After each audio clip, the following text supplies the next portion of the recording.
আমাকে অ্যাকচুয়ালি যেখানেই যাই সবাই সায়রা বললো কি কয়েকদিন আগে একটা আন্টি ডেকে প্রশংসা করলো যে এই সায়রা স্যার এদিকে আসো, তো প্রশংসা নেওয়ার পর আমি বললাম লাস্টে যে আন্টি আমার নাম তো সুরেরা, এটা মনে রাখেন। বলে যে না না না আমি জানি তোমার নাম সুরেরা, কিন্তু আমি তোমাকে সায়রা বলেই ডাকবো। সেই জিনিসটা খুব মজা লাগছে। অ্যান্ড সবাই সায়রা ডাকে। আমার মনে হয় যে এটা আসলে যেহেতু আজকে সাকসেস পার্টি করছি আমরা, এটা আমারও সাকসেস। সায়রা বলে সবাই ডাকছে, একসেপ্ট করে নিয়েছে, সবাই নিজের পরিবারের সায়রা মনে করছে। সো এটা আসলে একটা অ্যাচিভমেন্ট আমার জন্য। নেক্সট ফাইল আপনার কাছে জানতে চাই, যেহেতু আপনাকে অনেকে ধন্যবাদ ভাবি, আপনি যাবেন না, আপনি থাকেন আমাদের সাথে।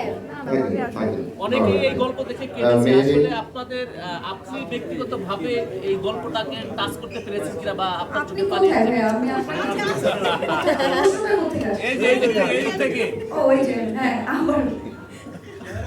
মানে অনেকেই তো আপনাদের এই গল্পটা দেখে কেঁদেছে।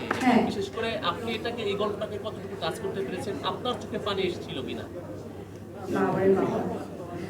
আচ্ছা, প্রথমত এখন কি আমার বলার কথা? ওকে, আসসালামু আলাইকুম, শুভ সন্ধ্যা সবাইকে। থ্যাংক ইউ, আপনারা এসেছেন, ভালো লাগছে। আসলে প্রিপারেশন ছিল না যে